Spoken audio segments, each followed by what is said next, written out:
right, what's up? What's up? What's up, sports fans? We are back here on Brotherly Love. I'm your host, as always, Stephen Rochelle.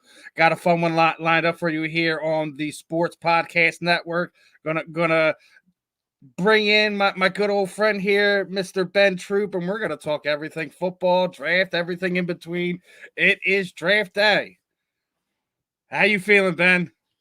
Oh, I'm feeling good. I think it's the best day in sports only because you know how when everybody get to stacking their teams up, and it's like an extension of opening day, like the first day of the season. But now it's like okay, because it's a different time. Well, let me say this: Philly fans have always known who y'all need well before social media, well when people was read newspapers. But now it's all right, we got this, we got that. I know Chauncey Gardner-Johnson is back in the career. I don't know why they ever let him go.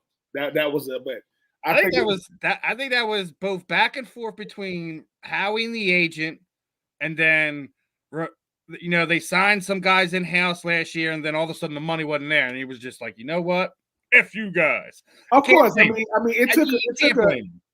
Kevin. Once again, if you need a good player, if Philly needs a good player, the first number they call is Nashville. They call the Titans. They're gonna send over Bayer. They're gonna send over, what I'm saying, AJ. But I think that now, it used to be a time where football was 2 or 3 players away. When you get the right gel, y'all got a shot. Plus, Philly, Jalen Hurts, he's earned his key, right? I know that took a couple of years. But I'm interested to see because, like I say, there are fans and then there are Philly fans. There's a difference. Philly fans, y'all. I'm glad you say that, Ben, because just some people just don't get it. Like, well, y'all you guys are so toxic, evil, no, y'all ain't mean, and rude. No, we hold y'all mofo's accountable. That's what we do. Yeah, y'all firm, but y'all fair. You know what I'm saying? Like if you're doing your thing, Philly is the best place to be. But if you're not, you might get booed in intro. But it's like that y'all not gonna just show love. Well, let me say this: when it comes to everybody else in the division, Giants, Cowboys, Commanders, no, don't even bring that up. And if you wear another jersey in Philly Stadium, just button up. Like don't let them. It's gonna be a problem. Where you jacking all the way up? It's gonna be a problem. But other than that, man, Philly, y'all got a real tradition. It's not like these other teams be like, oh, we just no. From with Jaws. You talk about Donovan McNabb, Randall Cunningham. Now Michael Vick was in Philly. Now you talk about Jalen Hurts and going from Carson Wentz and Nick Foles. So yeah, man, I'm just looking forward to see who y'all finna add to the fold because y'all got the right coach. And actually, there's something I want to ask you too. Like obviously, all of us Phillies fans were hyped as soon as free agency started because we thought we hit a couple home runs if you ask me, but the league threw a flag on the play saying that both the Atlanta Falcons and the Philadelphia Eagles had tampered prior to it. But my question to you is, how did those two players and those teams are tampered, but Bryce Huff was the first guy signed on offseason when free agency broke. So how was there no tampering with him? I'm lost. I am too. The tampering stuff in professional sports, I think, is lame for this reason.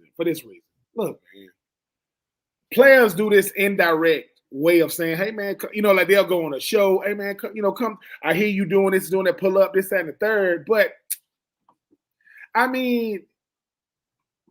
drawing outside the lines or stretching the rules don't mean you're breaking them. Now, there's a difference in breaking them and stretching the rule. And is it that serious? Like, Philly is not the type of place you got to swoon people. They want to come to Philly. Now, once you get there, I remember when Bayer got traded to Philadelphia, AJ told him, "Hey, man, you coming to a winning." He said, "Why don't you coming to a place they want to winning organization, but they keep it a buck up here. This ain't Nashville to where you can just go about your day and ain't nobody gonna bother you. They gonna know who you are. They gonna respect you. It ain't gonna be like they running up on you. But no, that tampering stuff is always it always bothered me because there is no set rule.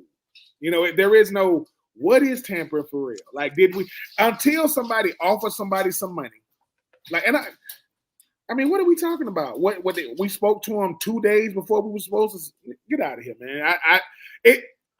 when you searching for clicks during the off season to make storylines, anything will stick. And I think that's all it is. You know, the only way Dallas make headlines is if Jerry Jones say something or Michael Parsons say he ain't happy. If it's Philadelphia, listen, when y'all got Chauncey back, I said, hey, because if you talk about a Philadelphia, like when I think Philly, Brian Dawkins, you know, Donovan McNabb, Brian Westbrook, those are, you know, Philadelphia Eagles. LaShawn McCoy spent his whole life in PA till he started going other places. Look, Chauncey Gardner-Johnson was built to play in Philly. He's brash. He don't care how you feel about him. He gonna talk trash on the field. He gonna talk trash to the media. He gonna talk trash to you in your face, but he back it up. He's a beast. So I'm happy to see him in that green and white, man. You know, I ain't got no horse in that race and that whole. And obviously, if you play for the University of Georgia, you got a good shot of being drafted by the Philadelphia Eagles. And I think that's the other crazy fact. How many former Georgia Bulldogs are on this Philadelphia Eagles team is crazy. They had that culture, man. I mean, you know, and let me say this, and they come in and produce now. I mean, Davis and company, you know, they come in and do their thing. The Kobe Dean, I was outside of being best dressed a couple of years ago. The young man is a thumper. Now, how they gonna insert him into that defense, like play in and play out? Because he's not the biggest guy. He's not a big dude. But hey, man, he's a dog. And the fact that the GM of Philly is a Florida guy, like a University of Florida guy, drafted all these Bulldogs. No. I mean, I think the thing about the league, regardless of where you went to college, you know, the Eagles are respected. Like they just are. I mean, I don't even know what a commander is. I don't even know what that is. Dallas.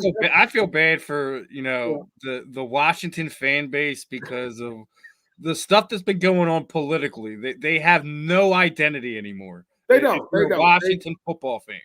They listen. Their old GM who will go nameless. People don't understand how bad he messed up everything we watched. And forget it wasn't even recent. He was doing it for a decade. Yeah, I mean, this is the thing, right? People say, well, why did they even make the news? Because he started messing with the money. Like the ticket sales and the fact that they still have season ticket holders, that's got to be because of way back in the day. It ain't because of now. But hey, man, ain't nobody gonna feel sorry for him. Y'all got to find a way to get it done. And in this division, the NFC beast of the East is back. I mean, top to bottom, just to make it out of that division. Hey, man, I'm looking forward to seeing y'all do what you do because y'all Philadelphia have had different decades, different eras of great play. Donovan, we were talking about it, Michael Vick, and you talk about the fact that they had. I mean, Carson Wentz, high draft pick, gets hurt. Nick Foles wins the championship, got a statue outside. Then, you know, here comes this Jalen Hurts kid. How is he gonna be? Hey, man, you went over Philly fans, boy, you can run for governor. In the state of PA, you went over Philly fans. We haven't gotten the Super Bowls that we wanted over this time, but I agree. Like, there's a culture here, there's an expectation here. You know, like you've been touching on the lineage a bit. I mean, like Charles, Randall, Donnie, Vic, and we have. This finally, this good list of quarterbacks that have been through here, and I will put Carson slash Nicky Nines on there too because they if those two weren't together that year, you don't have the Super Bowl. Yeah, look, it's you all don't get there without Carson's play. No, but you don't finish. I feel bad for him. Every time I think about it, I feel bad for him. So it just becomes. I mean, it's just luck. I mean, him tearing his ACL, doing a RPO. I mean, cause look, say what you want. Oh, he's gonna win. He's the front runner for the MVP that year. But it goes back to the court. It goes back to the head coach, Coach Peterson, and what he brought, like that stability.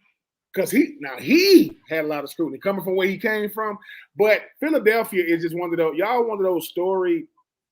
Y'all got, Invincible, y'all got freaking movies about y'all. Vince Papale, freaking Mark Wahlberg. Mark Wahlberg, for those you don't know, is from Boston. Think about this. This is a Boston born and raised. He's a New England Patriots, Boston Celtics. This guy had to play one of the greatest stories in Philadelphia. That's the power of Philly. I'm finna get a cat that's nowhere from Philly. Now, he's used to the green, just not that green. He's talking about maybe at the Garden or whatever, the Boston Garden. But no, like I say, man, I got to play in Philly one time, and I played Philly with Donovan McNabb, tore his ACL on our sideline when I was with the Titans. Let me tell you something. The Balboa had come out. Like, that's the Rocky that we were on. Boy, them Italians wasn't playing, boy. They were telling us, you better not touch him. Because my cousin was at the game, and he didn't understand the culture of Philly. He didn't understand there's a culture in Philly, and there's a culture in Philadelphia Eagle Stadium. Both very, very similar. So he's up there talking trash. So the cop comes down. He's thinking the cop finna be on his side. The cop said, listen, bro, I can't keep these people up off you now. What you mean? It's going to get bad for you. Like, he going to say, they're going to go to jail. And they laugh. Go to jail. It's a jail up under the stadium. Don't worry about no jail. I get locked up. My cousin has locked me. So I just, like I said, I mean, when you play at a place like Philly, that's forever, man. I mean, Alshon Jeffrey, these boys are legends because of what they was able to do. What's his name? What, Ajayi? Didn't he have the same first and last name? Y'all running back? Ajayi, man. My son still loves him, man. Still loves that dude. With Philly, it's like this. Certain teams, when they good in sports, they good for the sport. When Philly is good, they good for the whole sport. Because you're going to talk about Philly no matter what. But so you just talking about the running backs, I got to ask you. I know the Giants fans are mad, but let's look at the big picture. How big of an impact will Saquon Barkley actually do? Is he going to help Jalen? Is he gonna balance this thing out where everything was just really weird with the offense that was super explosive the year before? You think Saquon is kind of the missing link there to kind of set these snakes straightened out? If they let him be himself, yeah. That, I mean, people are really, ain't nobody talking about that enough. That's got to be top 1, top 2 off season, because Saquon, for me, he was so good in college that he went to a bad team. Like, he's from the Bronx, went to Penn State, back in New York again, even though he was in New Jersey. Look, let me tell you something. When they said Saquon going to the Eagles, I said, that is free agency. That's how you do it. Because make no mistake about it. Steven, make no mistake about it. Everybody, if you're going to leave your squad, I want to stay in the division. I don't like the fact that, number one, even if it's, look, listen, we've all dated before, okay? We've had relationships that didn't go right? It's not that you care about what she does when you move on, but you do want her to see your new chick. You just want to happen to be somewhere that she is and go, oh, hey. And she go, oh, this is my lady. That's kind of, like, Saquon is like, because in the back of Saquon's mind, they picked Daniel Jones over him. Oh yeah, you gave Miss Jones the ring. You gave Daniel Jones, yeah. So for him, so now they gave me the ring. Now you made because someone else gave me a ring. And Daniel Jones had an outlier year. He had which is fine. It happens. Saquon Barkley said, "Hold on for a second, man. Number one, I'm scratching and clawing to get my money, y'all, because y'all devalue my position, I'm not getting my money. So y'all give me a franchise deal. Cool. Tiki Barber got something to say when I'm leaving. All right, and they're gonna say, I'm just joking. You weren't joking, Tiki. You felt what you felt. Cool. But then he goes, where you going, Saquon? I'm going to Philly. You lying, all right? Like, to me, I don't know where you were, but you like looking at me, you're like, hey, Saquon Barkley, stop playing with me. Like, the first thing you say, stop playing. We got Saquon? Because Saquon makes anybody better. People go, what kind of impact can Saquon have? C-Mac out there in San Francisco, he can have an impact like that. Because I think it could be bigger, because I think our offensive line is better overall. Y'all got better. But when you compare it to what he just left, and you just seen what Miles Sanders and DeAndre Swift did in back-to-back seasons with getting limited carries behind the same line. Listen, DeAndre Swift moves on. Going to be gone. You're moving a little thing. Listen, he's going to be hard to replace. No one's going to not go take that away. Man. But here's the thing. Y'all front office is good. Y'all GM, because I think the thing about football now, certain things just don't overthink it. Saquon is no longer going to be a Giant. I mean, listen, because that's what you don't realize. Okay, Philly plays New York. They say, you know what they're saying? If we ever had a shot to get that kid right there, who's Saquon? They'll say he'll never leave New York. They'll say no, because New York makes dumb decisions. They'll do dumb stuff. Like they'll let him leave. So all right, I equate this like if you go back in time, this would be like the New York Giants letting Michael Strahan go somewhere else. Of course, this is I'm trying to think. This is Adrian Peterson leaving Minnesota, right? Because it's Reggie White going to Green Bay. Yeah, it's because there are certain players you would just pay to see, regardless of what the team is doing. I want to see Saquon. Yeah, so, regardless of color, number, whatever. And I think for Saquon, they saying, look, dude, since you've been in New York, I don't care if you had Sterling Shepard or whomever or Evan Ingram. Evan Ingram leaves New York. He goes to Jacksonville. He gets 100 catches. Why? Because I'm surrounded by talent. I'm not the only talent, right? Daniel Jones could have had a 90-something yard touchdown run. He tripped over himself in open field. That's what I remember about Daniel Jones from Duke. I was in Nashville for the draft, during the draft, when Daniel Jones went first round.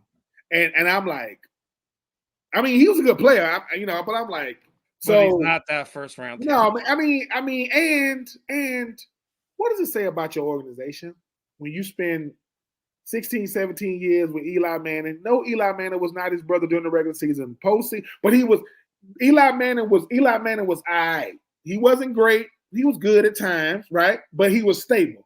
Daniel Jones is none of those things. Daniel Jones is, if Daniel Jones have a good game, he's just as shocked as we are.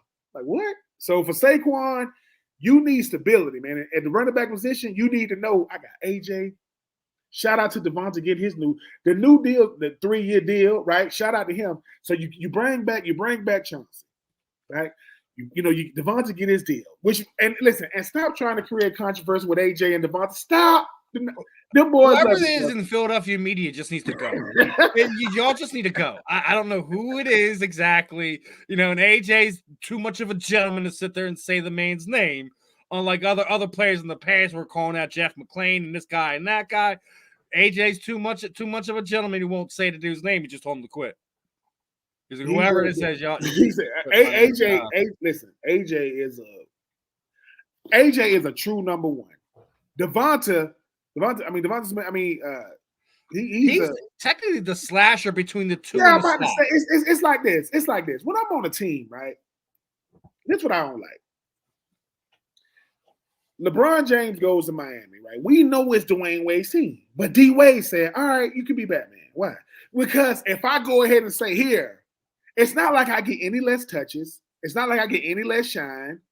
But you, LeBron James, right? So go ahead. AJ Brown tells me, he said, "Listen, bro, you know the type of player I know the type of. We do not do the same things, and we don't supposed to. I'm a bully receiver, man. You smooth, you slash. You won the freaking Heisman at freaking wide receiver. I think that's what makes teams good when someone says listen. Roddy White was the number one receiver till they drafted Julio, and he knew that. He goes, I'm gonna show this youngin how to do it because I don't have what he has. Like somebody said this, we all got this pool. The tight ends got a pool, the quarterbacks got a pool. Some of us, we stick our feet in, we go to the shallow end. Julio did a cannonball. AJ Brown did a cannon. These dudes can do because when we let AJ go, because he wanted more money, and people like in Tennessee, I don't think he's worth that. It's sad. Not only did we trade for him and sign him on the same day, we're about to restructure it and give him more years. Because what you realize about an AJ is this. Listen, people go, who's better out? Listen, here it is. Who's the best receiver in the division? Is it AJ or is it CD? You know what I tell people this? Listen. You can't. CD plays in the slot. And I would say this. I said, let me tell you something. Look, CD Lamb is nasty. He is. But let me tell you something. If CD Lamb can get me 10 yards, but if I need 10, I want AJ. Because AJ like, look, bro, It's gonna be me and him on the left side or right side. I don't care. I don't care if it's Ramsey. I don't care. I don't care if it's whoever it is. I'm finna route him up. Matter of fact, I'm gonna catch it at 9. I'm gonna catch it at 9, and I'm gonna face him up. I'm gonna look at him in the face. Now AJ Brown is a shorter DK Metcalf. They play the same. Now, DK Metcalf is built in the lab. This dude hit on Jesus Christ. But I just like AJ. Once again, AJ is built to be a Philadelphia Eagle. I mean, the boy is from Mississippi, went to Ole Miss, so he was in the South his whole life. I mean, if you ask me, he's in that TO mode. Yeah, man. Listen, AJ. If you wanted to recreate the man and sit there into a younger man, not like the same person, AJ Brown looks like how T.O. played. Jalen Hurts needed Jalen. This is how you take care of a player. They said we got Jalen, right? Jalen needs a guy that's gonna take care of him. Who was that? AJ. What you mean? Listen, AJ took care of Tannehill. You don't think he can take care of Jalen? All right, get him out there. Next thing you know, then the Titans want to come. Then the Titans want to come to Philly. Oh, I don't think he take a Vrabel on the side. He looking at Vrabel like this. All right. Touchdown. I think he might have almost had 2 or 3, whatever he had. He tore us up. It was a wrap. So, but now I'm looking forward to watching y'all in 2024, man. Yeah, I'm excited about the offense, but I think when you all look at it, I guess the real question is, how do you replace Hassan Reddick's sacks? And do you feel through the draft and free agent they truly gotten better, both up front and as a whole on defense? I think they have. I mean, whoever put the thing out saying like Hassan Reddick only cared about getting sacks. Yeah, like that's what he's there to do. But I know they bring. I mean, I like the love they showing Brandon Graham, just bringing him back for one last year. I think the thing about Philly is it don't have to be one guy. Like you want it to be one guy, but I listen. That's the beauty about this team. Like on either side, like the offense, you already talked about how you got the we have the true fire number 1, but we got the number 2 guy who could be the number 1 guy too. You have a tight end who arguably is one of the best top 5 tight ends in the league. We just brought in the second best running back in the league. You have the best offensive line in the league. Yep. You have an elite quarterback, so you should be good on that side of the ball. And that really wasn't the issue last year, putting points on the board. The issue was not being able to get off the field when they needed. Yeah, it was a head scratcher. I think Jalen Carter is Jalen Carter is. I think he hit that after the Dallas game. He hit that rookie wall hard. Yeah, he's because Jordan Davis is there to just like Jordan Davis is just he's just a mammoth of a man. They want him to shut down any run game, but when you that big, it ain't what teams gonna do is say, man, we're gonna run taking 40 snaps a game. Yeah, we're gonna be running. But I think the thing about Philly is, look. But we have Milton Williams too. Yeah, y'all. Listen, 2 of the best cornerbacks in the league, right? You sure up that back end because you bring. Because the thing about the Chauncey, what Chauncey does is he fills a lot of holes. Because Chauncey, when he was coming from New Orleans, people thought, oh, he's just a slot corner / safety. No, bro, this is where they play me at. Because I make plays when I'm out here. I think what y'all do on defense is Chauncey could come in because he wasn't there the last year with Jalen, right? Or N'Kobe. Or I Jordan. Think it's he can come in and say, Reed Blankenship back there, man. Oh my God, man. He's you gotta remember Reed was like that close to a Pro Bowl last year. Yeah, Chauncey. What makes Chauncey a good football player is he don't like other players. Like I don't like them. Like, listen, Chauncey being a Florida guy, I love Chauncey. I couldn't stand Chauncey going up against my Falcons, man. Because Chauncey got a pick. Chauncey got a pick against Tom Brady. Got up in Tom Brady's face like staring at him. Chauncey much shorter than him. Like Chauncey is a guy to say, look, bro, I just think I'm better than you. Period. So I don't know yet, but y'all got a nice squad though. I don't think it has to be. Everybody wants to have a double-digit sack guy on the outside. Y'all got a guy on the inside that I'm looking forward to see how they use Jalen Carter in year 2. Jordan Davis in year 3. I think it's all about scheme. If they get the scheme that they trying to run to try to free guys up in one-on-ones, as long as you get off the field on third down, though, I don't think they care how it look. Like, it's the run game though, because what teams started doing, they kept saying, "Man, they can't stop run." What do you mean, like they can't stop? So for them, it's making a conscious effort to stop the run, make a team one-dimensional on third. Because, like I say, you want to y'all offense is gonna be out of this world crazy, but you don't want your team to look like the Dolphins. You don't want to be so good on offense that you forget about the defense is all right. You want to play complementary defense, get off on third down, because Jalen Carter is a pro. He's that dude, man.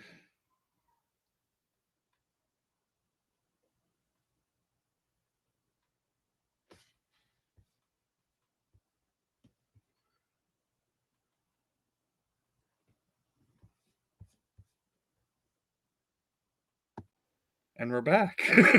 Yeah, we are. Now I was just Jalen Carter is, to me, he a star, man. He is, and I think for him, right, wrong, indifferent, it's gonna run through him.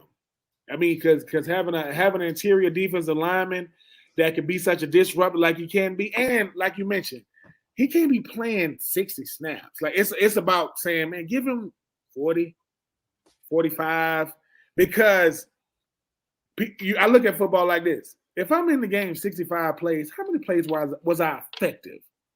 Oh, you was effective for 40 something. So give me the maximum, because like I said, Philly, what the opposing defense got to deal with that offense. So they're gonna be playing with leads. They're gonna be playing with 10, double-digit leads, which means defenses are hard to deal with when they playing with leads. But Jalen is, hey man. Well, one, he's not going to have to run as much anymore for Jalen. Yeah, of course. That's first and foremost what I think is big, because then it's when he does, it's going to be, oh, yeah. So, and you were already talking about Nakobe Dean, and the rumors I've heard is they're moving him outside. They're going to put him right next to Devin White, and that should be fun. Which is smart. Oh, I forgot. Oh my God, I forgot about Devin White. Oh, if they move him to, which I would assume would be right outside, because that he likes to be on the right side. Well, this is what you do when you got a guy like Nakobe Dean, right? Nakobe Dean is built. He's not a big guy. Small linebackers play weak side so they can just run and hit. Like, I don't need them dealing with the wash. I don't need them dealing with 300-pound old linemen that they got to. No. Give me a guy. Listen, and this is not. I'm just telling you. Derek Brooks is the reason when you hear the word Tampa 2 defense, it's because of him. When Derek Brooks was in his prime, when he won Defensive Player of the Year in 2002, when they won the Super Bowl, he's a weak side linebacker, but he's everywhere. When they snap the ball, he's gone. Because he's weak side linebacker is basically, that's my linebacker that's free to run and roam. Run, roam, disrupt. Nakobe Dean is a disruptor. You go back a couple of years ago when Georgia won their first national championship in 40 years. Look at Nakobe Dean. He is everywhere. Like, literally, won the butt kiss. Yes, he had Jordan Davis, Travon Walker, those guys in front of him. But listen, you got Walker now. Jalen Carter, I'm saying. You got Jalen Carter. You got Davis. For him, they looking at it saying, look, man, when are you most effective? When I'm not having to fight off blockers. Put him on the weak side. Devin. That's another running hit guy. Devin White, when Devin White is at his best, he got big guys in front of him that don't mind having to. Jordan Davis been dealing with double teams since he came out the womb. The boy, it's what he does. I think for Nakobe Dean is, how do we get the best out of you? Let him run. They put him on the weak side. You're gonna hear a lot of Nakobe Dean in 2024. I just now the thing about Philly is, like I said, schemes only work when you got the personnel to run them. And y'all got it. Y'all don't got no lapses in what y'all.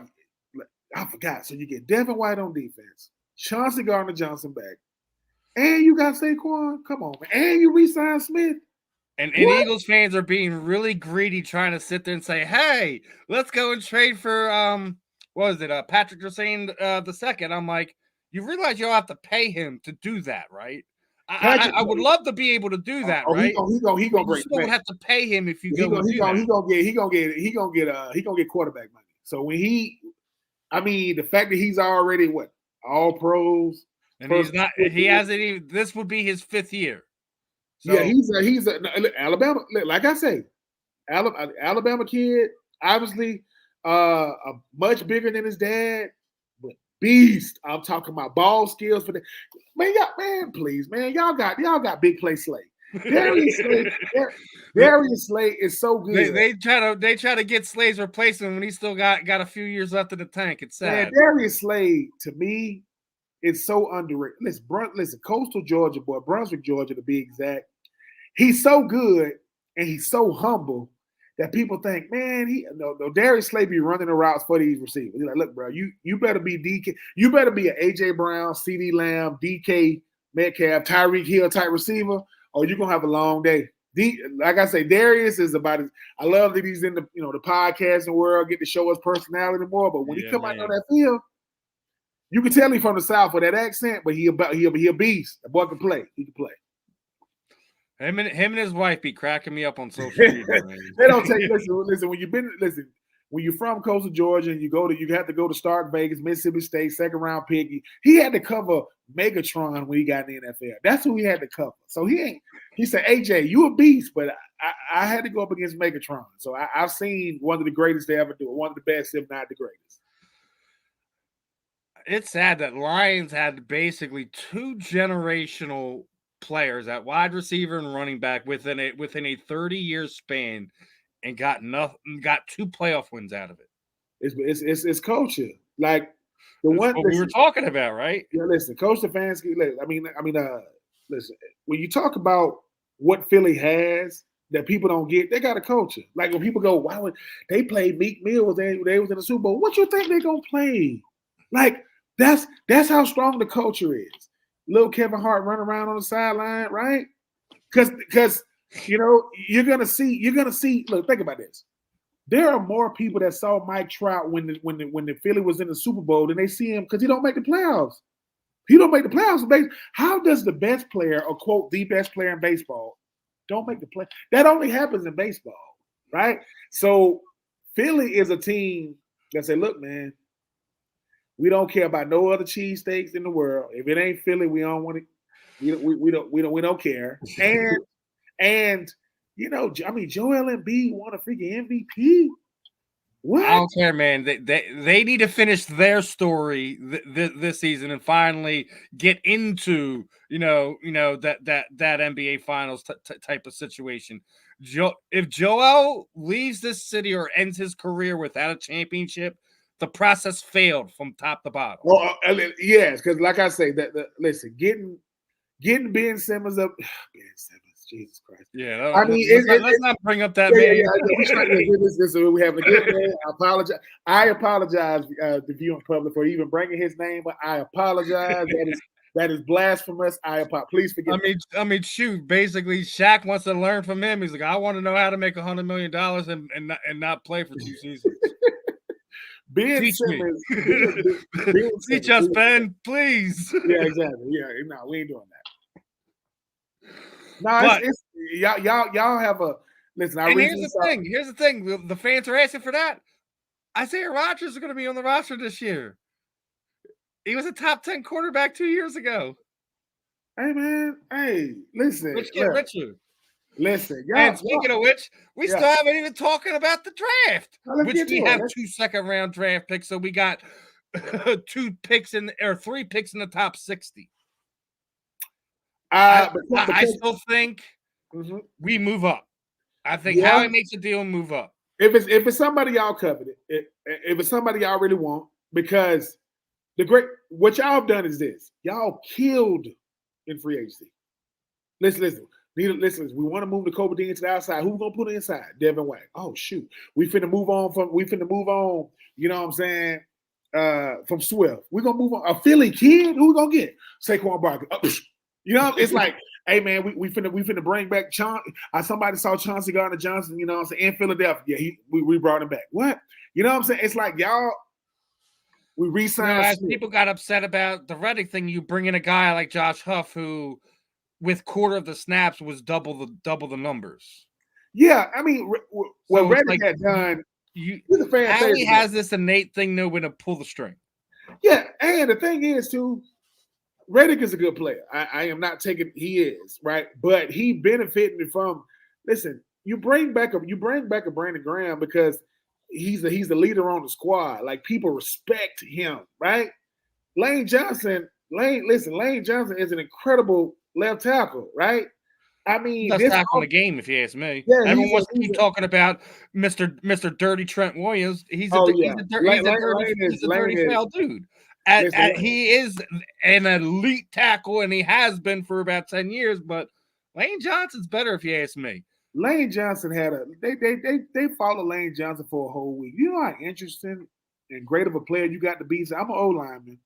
Y'all gonna see me laying on a bed that ain't even tall. The bed don't even look big enough. The bed is big enough, but it ain't long enough. His feet just hanging off because he like 6'6", 6'7", right? He's getting in the hyperbaric chamber. People like this ain't even interesting. You gonna tell him that? You gonna tell Lane he ain't interested? He ain't gonna say that. You gonna sit there and watch because Lane once again, right? I mean, Jason Peters, right? Jason Peters is the one who showed Lane this is how you do it, Lane. Jason Peters from Arkansas that came out of 2004 in my draft class, who was an undrafted free agent, went to Buffalo. I'm just telling y'all, man, when it comes to Philly, everything matters. Like, I don't care. Ain't no hiding. You know, every time, ask LaShawn McCoy what he wish he would have done. I wish I would have won it when it was me and Deshaun. And, yeah, of course. I bet you if he could go back in time, he would sit there and say, "Can we trade the coach?" Yeah, trade the coach. Yeah, because college, let's trade him to UCLA now for some money or something like that. Yeah, because no matter what, with that whole debacle, Philly is that cost him a Super Bowl. It did. It those guys were so good, but they always going to defer to the coach, which I don't really understand. That So hey man, I just think that for y'all now, with the draft being today and tomorrow and Saturday, y'all got a shot to really, really, really, really take your time because y'all don't. The keyhole. I think we not only move up. I think Howie makes an additional trade and gets another piece to make this team better. Y'all look, man. Y'all starting offense. Man, what? We started off coming out the gate swinging with 2 signings. So y'all. There was a lot of expectations last year, and it was the most colossal collapse this football fan has ever seen out of his team. It won't happen again. But not fall apart like that down the stretch. Nothing like that. It's one of these. It's one of these. And Jalen understands this. Jalen Hurts understands this. I feel like it's funny.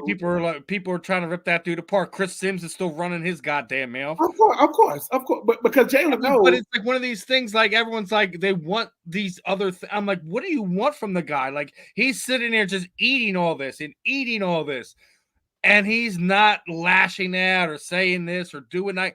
Listen, when that man tells me he's a sponge, I believe it.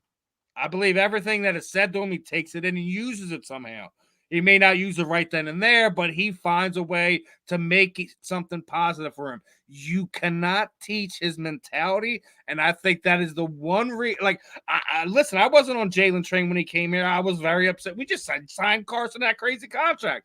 But as everything plays out, it's like, listen, he may not have been he had those things that made Carson great, but he had those things that made Carson bad look great. Yeah. And so there's other things in it where you can sit there and say, like, listen, you said it when you came on. He's gotten a hold of it now. He's got all the pieces around it. This is the revenge tour for the Philadelphia Eagles, if you ask me. They've thrown everything at it. New coordinators on both sides of the ball. You've gotten you freshened up the running back room. Hell, even after Devontae and AJ cleaned all them guys out too. Now you got Devontae Parker and Paris Campbell in there. So it's like when you watch it, this is the revenge tour for them. It is. They go, and this is what the Dallas Cowboys expect out of their team every year. Oh but my God! It never comes to fruition. regardless of, I'm not going to sit there and drown on them. This is when we're looking at it like, listen, when you look at it, how it plays out, this team should be at least a 10-win football team and make a deep run into the playoff. If those things don't happen, somebody's head should roll. Everyone wanted Nick Sirianni's head after last season, and none of the players were having it. Oh, yeah, because the thing about Jalen Hurts, man, he's built for this. Jalen, like, look, bro, I'm from Texas. I didn't go to Texas. I went straight to Alabama. And people say, well, why aren't you in Alabama? Because we had a generational talent in a guy like Tua. That's who I assume. Tua that went, yeah. Tua that's down in Miami, yeah. But then I go out to Oklahoma because people thought I was gun shy. They think I'm afraid to throw. Guess who I used to throw to? Who? C.D. Lamb. Remember him? I used to throw to him at Oklahoma, right? So when people go, really? Yeah. So then I leave there and I get drafted by Philly. People go, he ain't built for that. Yeah, I am. I got coached under Nick Saban. I know I got Nick Sirianni now. I got coached under Saint Nick. And look, and when I was 26-2 as a starter, got pulled, and I didn't say a word. Think about it. That doesn't happen. I ain't say a word. Tua comes in. Can you imagine if Caleb Williams got pulled when USC was getting blown out like this past season? Listen, he would have had an absolute. It ain't. I mean, it's not like it's just the way how some of these guys are brought up. They're meant to react to things like that. Jalen was built. Listen, he's built to be a professional athlete. Jalen Hurts does this. He goes, look, man. No matter, listen. When I play well, it's because everybody else played bad. When I play bad, I'm the worst. But I'm in Philly, meaning forget the media for a second. I live in Philly. I don't play for the Giants and the Jets to where we ain't even in New York, we in Jersey, right? No, I live in Philly and I play in Philly, right? Which means if I choose to show my face in public out there in Philly, I got to be willing to deal with come with it. Good, right, wrong, indifferent. And people don't understand what comes with that. With Jalen saying, look, I took us to a Super Bowl, we came up short. Had a major collapse in 2023. You didn't want me in 2022. I got my money in 2023. They gave me Saquon. And because they realized, hey man, when you got a nice run game, you're a pretty good player. Cool. So for Jalen, it's this. Hey man, I'm either gonna become a diamond or I'm gonna get crushed by the pressure. Because in Philly, there is no in between. Most teams, look, man, it's great what Pittsburgh do with Mike Tomlin. They never had a losing season under Mike Tomlin. That's great. People only watch the Giants because they're in the NFC East. They don't really watch them for real. And once again, I don't know what a commander is. That's the best y'all can come up with a name. What is a commander a boat? I still say what was it? The movie The Replacement set it up perfectly for you. They should have been the Washington Sentinels. I mean, listen, not that the Philly fans cared, but they was like, they finna unveil the name, Commander. Really? Y'all got us. Y'all should just go back to the Washington football team. I mean, you know what I'm saying? Just do that. But like I said, what the league isn't ready for is this. The league is not ready for Jalen Hurts to have an outlier type season, right? Go to the Super Bowl, win it, and he win it. Now he's a Super Bowl MVP. Because I'm going to tell you what, and I could be wrong, I am not trying to start no stuff. The way Donovan McNabb used to come at Carson Wentz and Nick Foles, come on. Really? Because it's like, listen, man, you're one of the best quarterbacks that ever came through Philly, right? Ever came through. But Nick Foles got the statue. You don't got to like it. Nick Foles is not a better player than you, Donovan. But for the moment, he won. And this is why he was really salty. You ain't mad at Nick Foles because he won. You mad at who he beat. The same guy that beat you, he beat him. So I get it. He's mad at the love that we gave him. Man, y'all, Philly to me. Donovan's real problem is he's mad at the love that Nick got that he thought that he should have just got from in general. Nick Foles is listen. Nick Foles, right, has a big playoff run, wins Super Bowl. Here comes Jacksonville. Oh, we're gonna get Martin. No. We know who Nick Foles is. Like, hold on now. We know who Nick Foles is, right? We know who Nick Foles. Let's not do that. But Philadelphia is where you go to make dreams come true, man. You just mentioned it. Joel Embiid wins a chip in Philly. He could just retire. Just I'm done. Like all they will absolutely give that man a statue. because they will give him one. And if everybody got something to say about AI statue, all those statues are that size. Listen, I know it's crazy, but all those statues, Julius Erving, for the Philadelphia fans who don't have the context on this, the place where the Sixers are rented, and they cannot put build a fixture more than the size of those statues. Which is why they are all that size. We weren't there for the unveiling of the other ones, Steven. So what happens is, right? People thinking, oh, they trying to, we think everything. You really hold on for a second. Do you really think Philadelphia is gonna troll AI? Come on, that's AI. AI is about as beloved. I mean, obviously, you ain't gonna get more love than Mike in Chicago, Kobe, may he rest in peace in LA. Kobe still gets love here too, but that's because Kobe being because he got roots here, so that's so I'm saying when it comes to Philadelphia sports, AI, like what? If AI is anywhere in the general vicinity, so for people saying they trolling him, no. If you're gonna troll anybody, it ain't gonna be AI. Somebody will lose their job, man. Please, shout out to AI though, because I'm telling you, that's what I mean, man. Like when you from Philly. Or you root for Philly, you don't root for other teams. You don't say, I root for Philadelphia during the football season, but during the basketball season, I root for the Knicks. What? No. It's Phillies. It's Sixers. It's Eagles. If there's any Philadelphia fan who roots for an immediate rival of who your city is normally a rival with, you're not a Philly fan. No. Yeah. As soon as you ask somebody, hey man, who you root for in basketball season? Oh well, I kind of like the Celtics. You ain't from Philly, man. You ain't because to me it's supposed to be like that. It ain't like in New York to where you got two of this, two basketball, two hockey, two whatever. It's almost like saying, look, man, I'm a Braves fan, right? I hated last year Bryce Harper, man, talking trash. He already got the best hair in sports, right? He out there hitting them home runs, talking trash about Ronald Acuna Jr. I'm like, mind you, I thought Philly was gonna do it. I said, God, like he was going crazy. And that's the thing about Philly sports. Y'all care about all of it. Ain't no baseball season. Here we go. Basketball season. It's which sports on? Okay. And we're obsessed about those sports. Yeah, so but I just think for y'all this year, 2024, revenge tour, yes. And just understanding, man, let's get in the rhythm. Like, just win the division. Like, just win the division, right? Once you solidify the division, now we start talking about having the best, first and second best record in the NFC, because I'm gonna tell y'all this right now. Gotta go to the point. You don't want to play, you don't want to play in Philly, bro.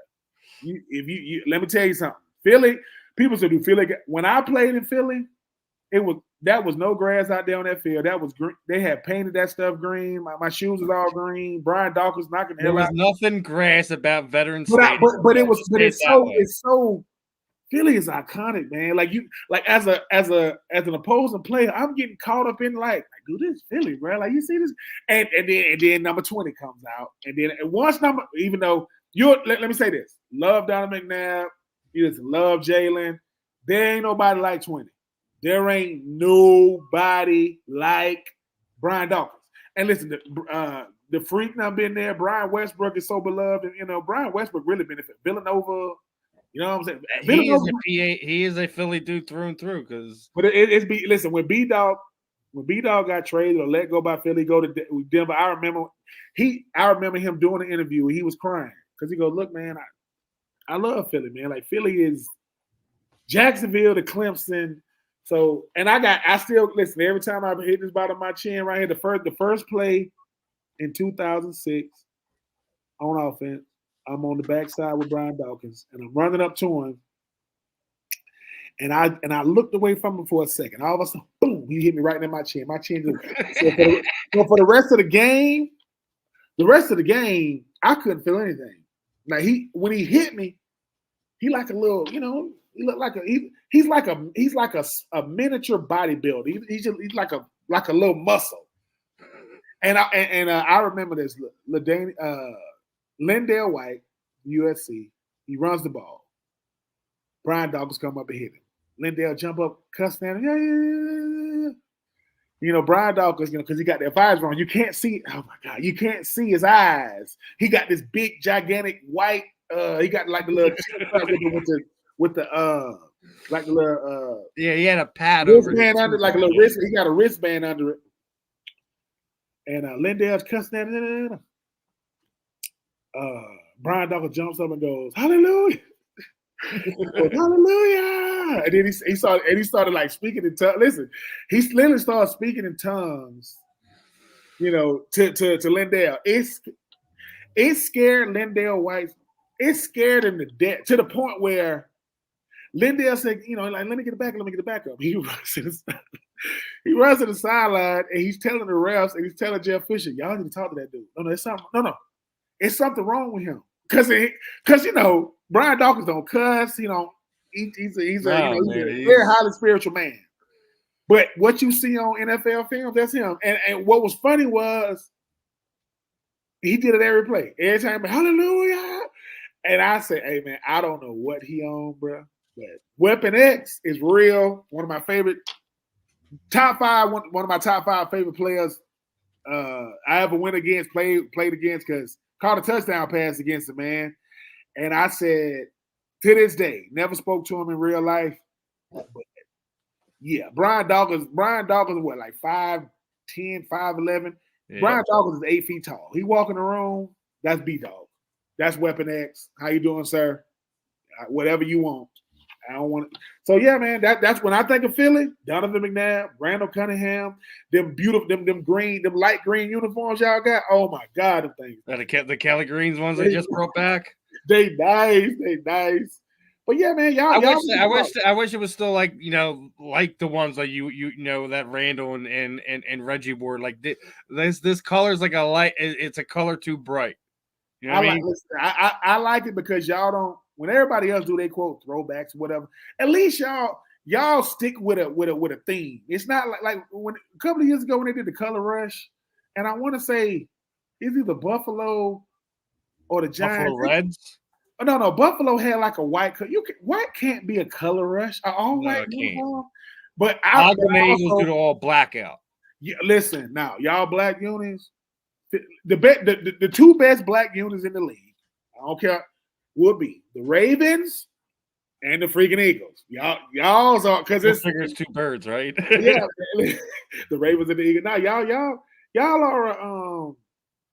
are a very, very tradition-rich franchise, man. And now y'all back to y'all winning weight. Like y'all back to like winning, like no, winning consistently to the point where, hey man, you know, ain't nobody. Yeah, okay. Dallas had a run at the end of the year. Cool. But they also got Dak. Dak gonna do something to play. Actually, I'm a little worried. I don't think Jerry's gonna be stupid this time, and I don't think he's gonna re-sign Dak, especially the fact that he won't re-sign him now.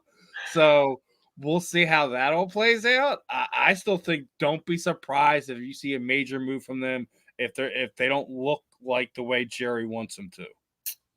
Does anything ever look like Jerry wanted to though? Like, do anybody know what Jerry Jones wants? No, and that's the problem. I think like Jerry Jones. Listen, as a Philadelphia Eagles fan, I sincerely hope that he is there making decisions day to day to the day he dies. Man, that's the only way this thing continues to play out the way it is. I will say this: he is the most well-known, one of the wealthiest, obviously, but one of the most well-known owners in sport because he's the only owner that do more interviews than the players. He does interviews. He probably just got done doing one while we on here. But no, man, he makes the whole when it comes to branding, marketing. Oh yeah, he's A1 top of the list. But when the conversation goes to championships, he got to go way back to VHS to the 90s. When Dak and CD and all them. All I gotta say is you can't go on social media anywhere and find a fan posting sitting there saying the Dallas Cowboys have won a championship because it didn't exist then. The hardest fans in sports to deal with are Dallas Cowboys. They are the greatest. Well, let me say this. They ain't the hard. They're the most naive. They're the most naive because they already they got a closet and the closet says, wait till next year. That's what the closet says. And they got a bunch of clothes in there. So as soon as the season over, they go, oh, that get worse. Give it 10 minutes. You wait till they already and this thing about Dallas Cowboy fan, they everywhere, man. It's a Dallas Cowboy fan in Des Moines, Iowa.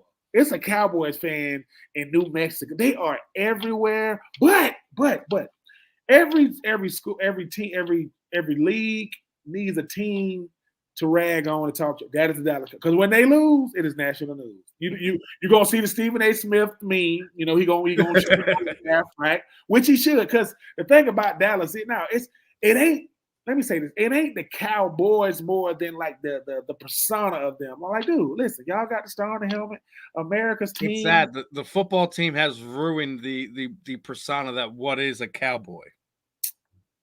Man, we know this. We know this.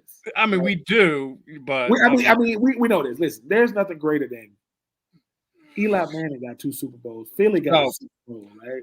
Right? Philly got a Super Bowl, right? And here's the thing: when Philly get the super duper, right? You know that. Listen. As much as if you're a Philly fan, as much as you want to make it about Philly, you're gonna look in the camera and say, "Hey, Dallas, how that feel?" That's a real Super Bowl that is, you know, that we can see that. Listen, we ain't talking about the big 3. We ain't talking about Emmett and Troy, you know, and Michael Irvin, right? We just did it. Whit Meek Mill's playing before the game, like we was really grooving before the game, like jamming. You know, like I said, man, that Super Bowl, it was everything you wanted, man. It was, and listen, and our quarterback name was Nick Foles. He's a Super Bowl. And listen. The thing about that one is not only did you win one, you win one in their house, and you beat the greatest quarterback in modern. Listen. There are stories that you couldn't even make up. If you've ever seen it online, I don't know who this guy was. He's like he does like he works from. He's from Philly, and he's like a sportscaster. And what they did was he said he's from Philly, diehard Philly fan. So he told them before the show, look, he does the night sports take. He worked for some news network. He told them, don't tell me. He didn't watch the game. And he said, I'm just gonna let it pop up. And whatever the score is, I'm just gonna say, you know, if Philly won, boom. If New England won, boom. So they said, cool. So they sent it to him. All right, we about to go to sports. Steven, this is what he did. He goes, going to the game. He goes, Philly. When he saw that Philly won, he couldn't even do it. He lost it. He said, they won. Like, he was all professional. And then when he saw his hometown team win, he couldn't even do it. He was crying. Because to him, he was like, all right, we had a good run, but we're going against the GOAT. So if we lose, cool. When he goes, let's go see what happened to Super Bowl. Whoa! When he saw that Philly, and to me, that's a Philly fan, man. A Philly fan is like that. A Philly fan, listen, Kobe Bean Bryant, may he rest in peace, right? He's watching Philly. His wife is filming him. He's like, oh my God, we could have won the Super Bowl. It's like Kobe Bryant has won 5 chips because listen, when LeBron won in Cleveland, that's what it's like when you win in Philly. Cause not from a fan base now, because I don't know no Cleveland. I know Cleveland Brown fans. I don't know Cleveland Cavalier fans. I don't know them. But when y'all won it, man, hey man, listen, Doug Peterson, hey, he's a legend. He'll never buy another Philly cheesesteak. But I gotta ask you, Steven, when it comes to Philly cheese, are you a cheese whiz guy or are you a real cheese guy? Oh, get the yellow nonsense the frick out of here, dude. Get the yellow nonsense out of here. And anyone who comes across this at any point in time, you come to Philadelphia, never go to Pat's, never go to Geno's. They are tourist attractions for celebrities and things like that. That is not where you want to go get a cheesesteak. Go to D'Alessandro's, go to Steve Prince's Steaks, go to some place like that. Like, do not stay away from Pat's and Geno's. No, you can even do Tony Luke's. Tony Luke's is a good franchise name in Philadelphia, but never Pat's and Geno's. They are the bottom of the barrel. So you want to go to the spot that, well, listen, man, real cheese, cheese whiz. Yeah, listen, like I know a lot of people, like when you're doing tailgate, like whiz is a thing. Dude, I need my American cheese. Give me my white cheese. You know, Yeah, when we're dunking like pretzel rods and things of that nature, cool. We can break out the yellow cheese for that. But on my steaks, on my burgers, yeah, give me my Cooper Sharp American cheese, please. So if you're not eating, okay, we know that Philly, we know that Philly is a staple Philly cheese. That you talk about your burger. Where is a spot that only Philadelphians know about? Like, oh yeah, this. If we ain't here, this is another spot that you might catch us at. That's what I said. I said it's either Delisandro's or it's Steve Prince of Steaks. I know it's kind of funny because my name is Steve, but they actually got like 3 different locations, 2 in the upper Northeast, one more down in the city. But I mean, it's where you go. They don't even do like you don't even do cash. They got like a little ATM in there. One side's for the steaks, the other side's for your sides and your drinks and things of that nature. They even break it down like that. Oh, this windows for your steaks. This is windows for your side and drinks. They don't even play with it. Hey man, listen, I ain't been to Philly since I played there. Yeah, come down, man. Yeah, listen, you already know if I'm ever in the city, man. Me and the missus, man, we'll definitely look. Because like I say, I was always told when you in Philly, you want to have somebody from Philly with you. You don't, you want to have because you don't want to be veering off. You make the wrong left. What? Yeah, you don't want to make it down Allegheny Ave. My family, I promise you that. It's a scary time. I mean, they're trying to clean it up and rebuild it now because it's bad. Like, it's been bad for the last 10 years. But like, there's definitely spots in Philadelphia and South Philly, etc., that you don't want to turn down the wrong area. Hey man, I know that Philadelphia is one of those bucket list type cities, man. I heard you want to go there when it's hot, like it's every before the season starts. Like before the season starts, you get there about get there like the first few weeks because it's still nice out, man. Like y'all early September, catch a game. It's still nice out. Y'all listen that what was that game? When LaShawn McCoy was there, it was all in the snow, man. He had like all the snow in his face. Dude, it was an early December game, but it was against the Lions. Because they only what they did. What they said, look, man, we can't stop the snow, so they should show where the lines were on the field. That was dope, man. That was dope to see that game. I still think Deshaun's recollection of is probably the greatest that everyone's seen. But I mean, like, look, dude, there was part like this. If you looked in the stands, was probably the best part of it. Obviously, the field they're trying to keep the snow off it as much as possible. But just watching the amount of snow coming down, like some of the stuff, I mean, both teams had a good day. You know what I mean? It wasn't a defensive game, but I mean, it was definitely one of those games you'll never forget. Y'all listen, Philly y'all finna add to y'all legacy tonight. I think they move up I think they move up and they do take the corner, brother. What do you feel? Do you feel like it's a lineman? Yeah, because I think they solidified on D.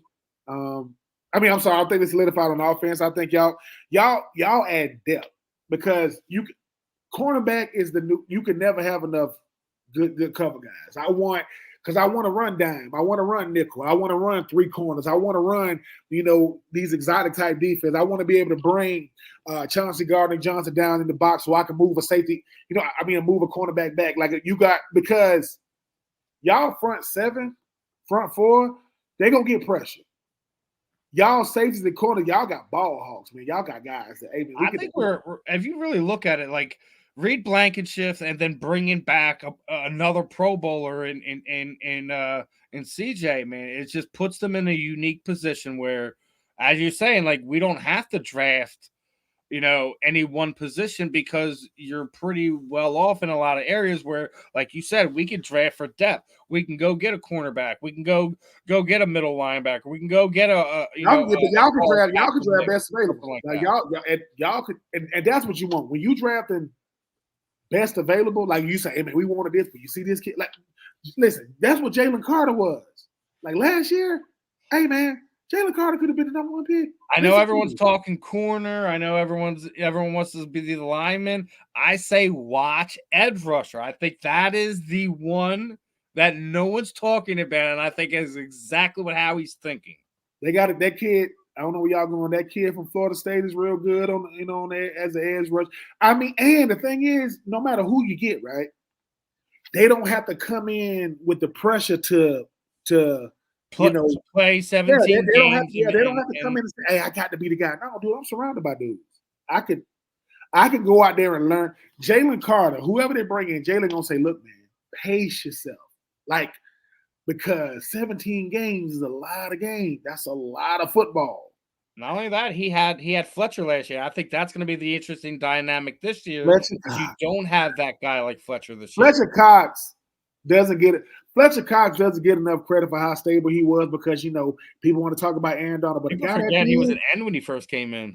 Fletcher Cox, Chris Jones. Mississippi State, get you a Mississippi State D lineman. They put him out. Chris Jones just got quarterback. He just got his contract he should have got 2 years ago. Yeah, right? Listen, Jeffrey Simmons, Mississippi State. Montez Sweat, Mississippi State. Who are these dudes? Jesus. These. The fact that you still have Josh Sweat on this team, and then you're gonna put Huff on the other side talking about NASCAR front, right? It's gonna get whenever. Look, when I got guys that's built to rush the pass, right? And I got guys on the Jalen Carter is a mismatch against any guard or a center. Guard center matchup, whatever. Jordan Davis is just a mammoth. Like his job is to take up space, right? Then you got heat-seeking missiles at linebacker, like like N'Kobe Dean, like Devin White. Then you got a guy that hate everybody on offense, like Chauncey Gardner-Johnson. You got Mr. Charisma. Now here's the question, right? We're talking draft. Everyone's been talking about it. Does Jeremiah Trotter Jr. end up an Eagle after the first 2 days of the draft? Okay. All right. If he does, I think Eagles fans ain't gonna like this. listen, if he does, right? Hey. The thing about the Jeremiah Trotter thing is always, it's always fascinating is, these relationships that got to be mended and all these different things, whatever you could do it with their son and this, that, and the third. Jeremiah Trotter Jr. grew up an Eagles fan, right? He would love to go to the Eagles. He will love. What's the kid? I can't think his name. But they went to Pittsburgh last year. His daddy played there. He went second round. Joey Porter Jr. Joey Porter Jr. And his dad was the linebacker for them. If the olive branch got to start with Jeremiah Trotter Jr., so be it. Like if that's how it got to start. Jeremiah already said it. He's like, listen, if he gets drafted by anyone else, I'm wearing his college jersey. And that's how much love. Look, you know what'll happen? Jeremiah Trotter, if he don't, he'll end up getting drafted by by Dallas. Or I'm a little concerned he might go to Dallas because Leighton Vander Esch is gone. Yeah. I mean, he's a good player, man. Come out of Clemson, he's a good player. I think that if Jeremiah Trotter Jr. does go, these legacy players coming, they got their sons coming through. That'll be dope, man. I think it'd be legacy players we had. Kids are in this draft. Well, we got Frank Gore Jr., right? Jerry Rice's son, Terrell Owens' son. Yep. I'm like, listen, Marvin Harrison Jr. Yeah, right. I mean, his son's gonna be a top 5 pick. Oh yeah, Marvin Harrison Sr. I don't think he'll make it past 4. No, he won. Marvin Harrison Sr. I played again. I was. It was him and Peyton and Reggie Wayne and Dallas Clark. You weren't beating them, dude. It was a joke how good they were. Like Marvin Harrison to this day. Yes, the greatest receiver of all time is Jerry Rice. It ain't no question. It ain't no question. I mean, I don't care how you feel. No one can tell me any different. I watched Jerry play. He was the best. He consistently beat the best and was the best. Now, Megatron, definitely a special player. Megatron, Julio, Antonio Brown. Special player. They absolutely were, but they weren't Jerry. Listen, Marvin Harrison was about 5'10", about 170 pounds. He was small. He's small. You couldn't touch him. So somebody says, what if Marvin Harrison was 6'4"? They say his son's 6'4". What? Yes. His son is him 6'4". I don't know. And like I said, when they asked Marvin Harrison Jr., man, what is your ceiling? My dad, if I could be as good as him, I said, no. Peyton Manning was so lucky. Peyton Manning had Reggie Wayne on the left, Marvin Harrison on the right. They didn't go in motion. and Dallas Clark missed the no glove from Iowa. Man, please. And they only won one Super Bowl. That's crazy. That's crazy to me. Every time I think about it. Who's going to be the surprise tonight? Who's going to be the surprise tonight? Obviously, we were already talking right before we came on. This is probably going to be a legendary quarterback draft. Yeah. Meaning just the amount of quarterbacks taken early. Michael Penix. I think because, yes, we get it. Caleb Williams, Daniels, Drake May, J.J. McCarthy, Bo Nix. People have been blowing a lot of, because what people don't realize about Michael Penix, he ran a 4.4. Like he's an athlete. Now, if it ain't gonna happen, now let me say this: it's not gonna happen. But if somebody want to roll the dice, they're not gonna do this. Let me just. Joe Milton out of Tennessee, he's not gonna go first round. But if somebody say, you know what, man, let's just roll the dice. Because most of these first round quarterbacks don't make it. I mean, Justin Fields gone.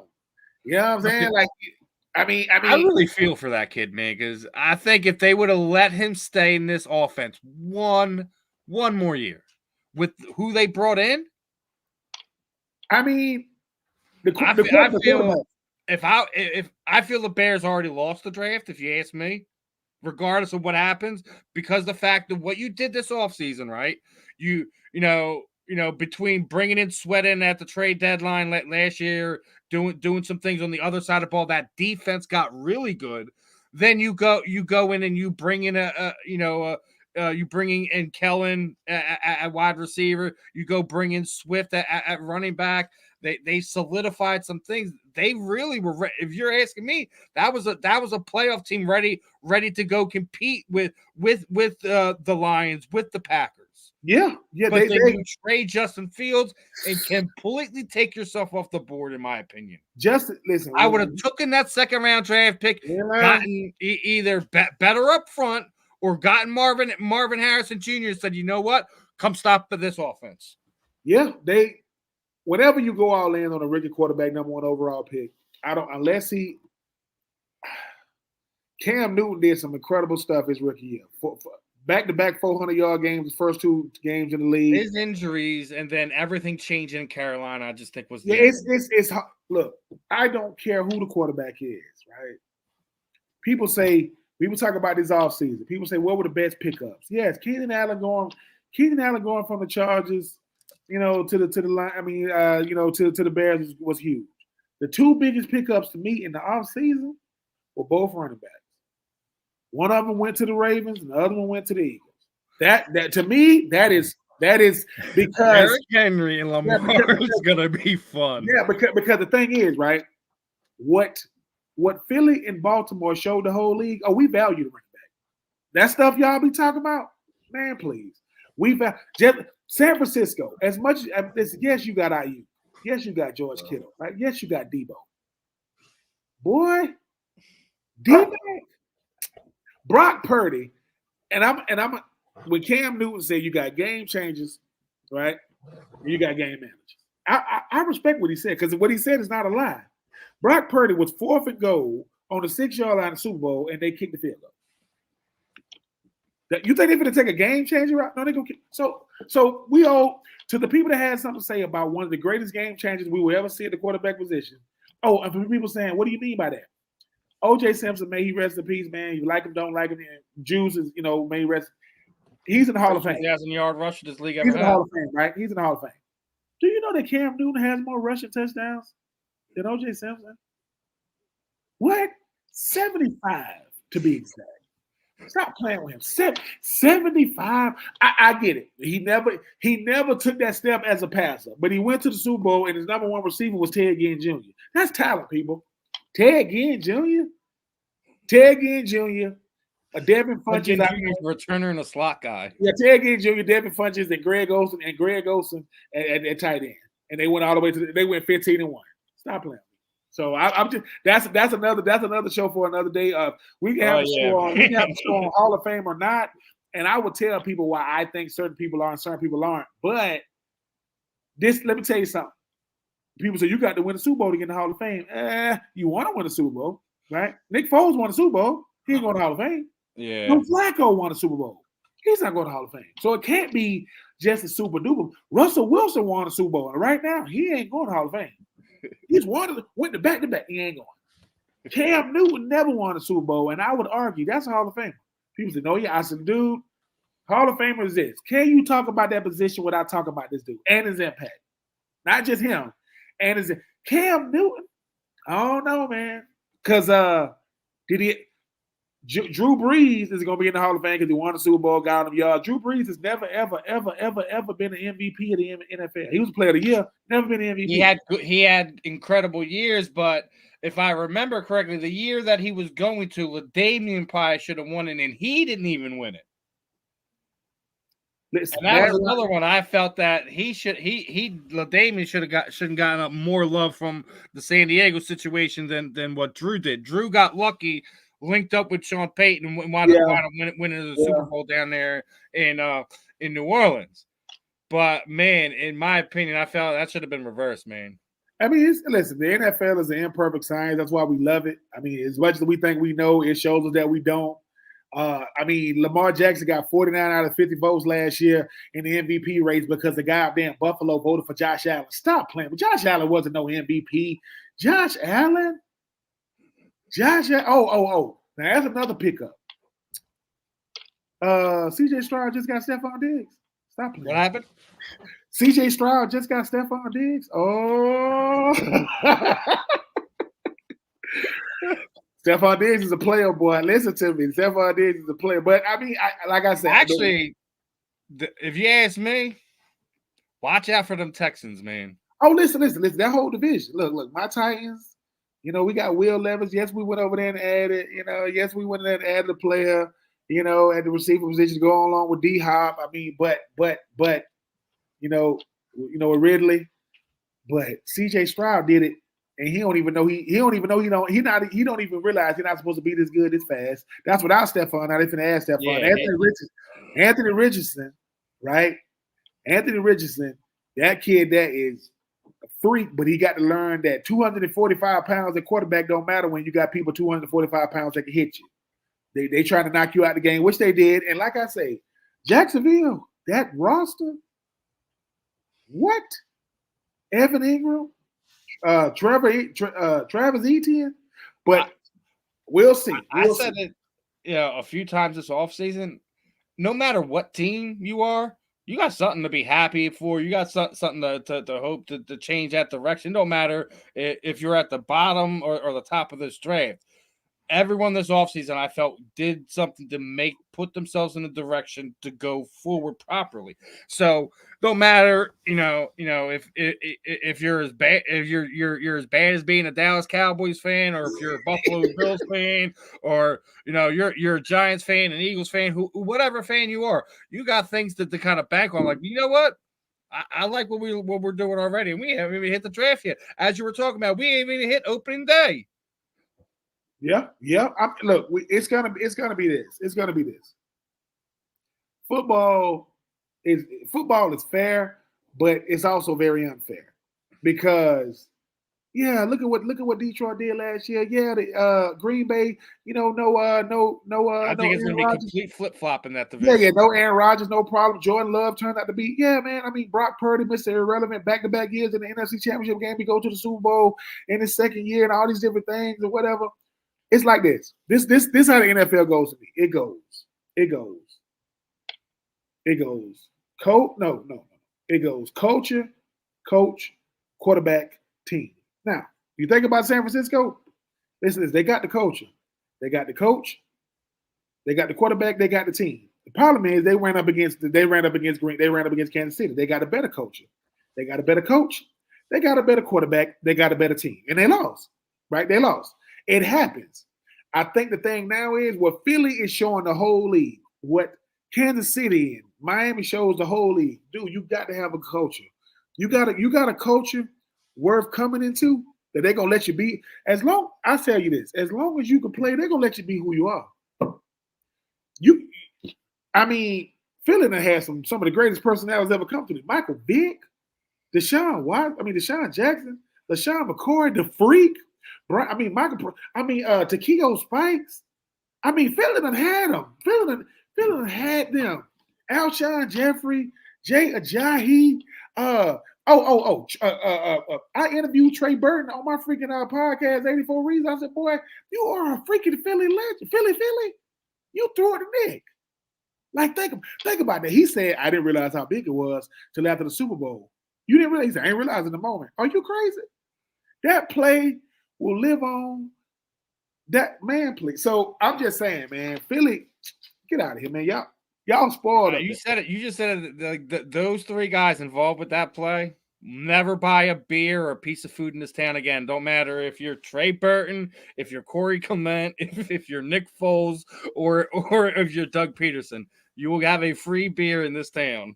The greatest three tight, the best three tight ends as a trio: Ertz, Selleck, and Burton. It don't get back. Like, think about it. Brent Selleck is a little older now, so they got his hand in the ground. Zach Ertz can't nobody cover him. I mean, it just can't. At that time, yeah, right. And then you got Trey Burton, the Swiss Army knife, right? And I said, Trey, think about this. You're in the Super Bowl. Philly would never come. Let's run Philly. What? You had to throw it to Nick. He was so wide open. He said, just give him something to catch. Then, so much so that New England tried to do it. Well, we realized that Clark Kent, a.k.a. Tom 12, he can't catch. The whole It's so sad that people are probably going to remember him more for that drop at this point in time than the fact that he's the GOAT. Yeah. It's going to be the one that he dropped. No, he's a your dog's doing it too? My dog it's a hold on. It's that time. He's telling you, Dad, it's time. Man, my dog over. It's some new dogs outside that she don't know. She losing her freaking little mind. Kaylee, calm yourself. I'm telling you, he's telling you, Dad, it's time to go outside and explore. I need to sniff something. She out here just. But no, I guess what we'll do is I guess our last thoughts on this draft, and let's enjoy our evenings. Yeah, man. My final thoughts on the draft is this. I don't know how many quarterbacks are gonna go. Right now, what? Williams, Daniels, May, McCarthy. I'm gonna say 6. Penix, Knicks. Now, once again, if some team want to draft back up in the first round and get you a Joe Milton, because he has that Lamar Jackson type esque. He ain't Lamar now. He ain't Lamar. Let me say that. But he has that ability. Go for it. Because think about this, Steven. I mean, look, the draft is a crapshoot. Most of these guys ain't gonna pan out. The failure rate in the first round is greater than any failure rate in sports, right? So much so that it just happens. But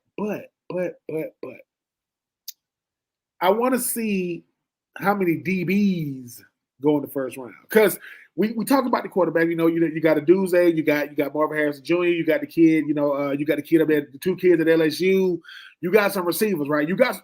And they say the kid from LSU. Some of them got them ranked higher than Marvin Harrison. The kid is nasty, but I want to see how many DBs gonna go, because no matter what, right? No matter what.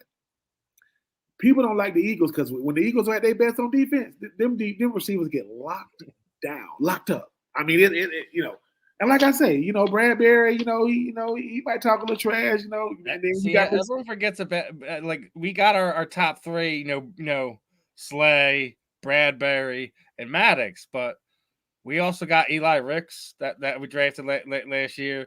We got Kaylee Ringo, that other kid from Georgia too. Oh my God! Like I said, you already have Isaiah, Isaiah Rodgers that you stole from Indianapolis last year because of his suspension. So you're actually pretty deep at corner.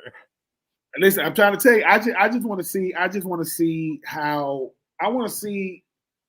Is it any trades? Does a trade happen and you go what? I think we'll see at least 2 trades in the first round. 2 years ago, the trade that shook it up was freaking AJ. I said, AJ Brown going to the Eagles for what? Like, he just going to the Eagles to just see what's up and come back home? No, we traded him. Why? Because he wanted $20 million. Think about it. And also, if you look at that trade, we won. Of course, what? Well, Did y'all win it? Not only was that pick, kind of part of the whole Carson Wentz leaving, but then we get another pick and flip that around, and we got Jalen last year. Man, y'all listen. If you want to learn how to run a franchise, just go up to Philly, man. Just go in the Eagles. What? And the reason people say why? Because actually, we're already seeing that. I don't know if people noticed, but Howie's assistant asked to be released so he can get a GM job. So the guy that's been crunching numbers for him for the last 2 seasons is looking for somebody to F up this year. So, he won't have to. He won't be out there long. Listen, whoever the first GM's fired, he's going to be the first one hired. I guarantee it. Oh yeah, and it's going to be a lot of those come this year because you're going to have some expiring contracts. You're going to have people overpaid for this player, overpaid for this player, that player. There's a certain team down there. There's a certain team in Dallas that they don't. Their GM is the owner. He don't hire. He wants all the credit, like all of it.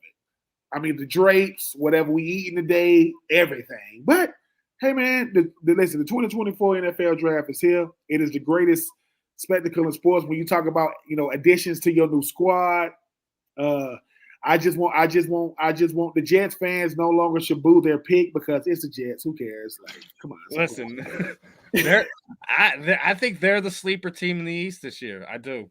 We'll see. If Aaron Rodgers plays every all the games, there's no way that they're not a playoff team. We'll see, man. Because like I say, why you still have to get it done, obviously, right? Everything was put on paper, right? You still got to be Buffalo. Still got to be Miami, right? And New England. Unfortunately, I mean, listen, Gerard Mayo, may God bless you, sir. I know y'all gonna have to get something, But no, man, I'm looking forward to the draft, man. We got to do this more, man. I mean, I got to come on here more. I love your background with the cars going. I got to ask you how you do that. That is dope. Dude, just hit up Jason. He'll hook you up. All right, listen, I'm gonna definitely do that, man. I'll let him know that you asked for a thumbnail for the background for. Listen, man, listen. I mean, listen, the Sports Podcast Network. I'm about to start my own start another sports podcast. I don't know. I might have to join the network, man. Who knows, man? I might be on here more. Listen, you're more than welcome to broadcast on our network, brother. We have absolutely no problems with that. And you're talking about growing. I'm actually getting ready to launch a live once in a month podcast I'm going to do at my local smoke shop, and try to do a little bit more fun things, get people more interactive in my area and stuff like that. Like you said, like I'm trying to grow in all kinds of ways. Like this is fun and great, but let's get out there, go do some events, do some networking, some podcasts. It's always gonna be fun, man. This is what we do. Listen. If Steven is inviting me to be a part of the official Sports Podcast Network, I will be here. I look at what the DC4L custom tees and the Jets Blaze clothing company. I want to be with action at. I want to be with action. Let's get you some t-shirts, get some stuff made. Let's make this thing go, brother. Let's do it. I'll definitely be in touch. Everyone, make sure you guys are locked in. Make sure you guys are tuning in for the draft tonight. Obviously, make sure you come back and watch this episode. Me and Ben are always having fun. You never know. You might have just seen a partnership just brewing right here. Yes, sir. Other than that, folks, enjoy the draft. Enjoy the rest of the night. More importantly, enjoy the weekend. Be safe. I will be back next week. I got plenty of stuff going on. The I Want to Fight About It podcast. We got a couple bare knuckle boxers coming on. So we always got some fun stuff here. Make sure you're here locked in at the Sports Podcast Network. I'm Steve. That's Ben Troupe. Make sure you're locked into everything he's doing. Make sure you're follow him on social media. 84 Reasons is the podcast he also does as well. You might be finding it here soon. You never know. Yes, sir. All right, folks. Other than that, we will see you guys later.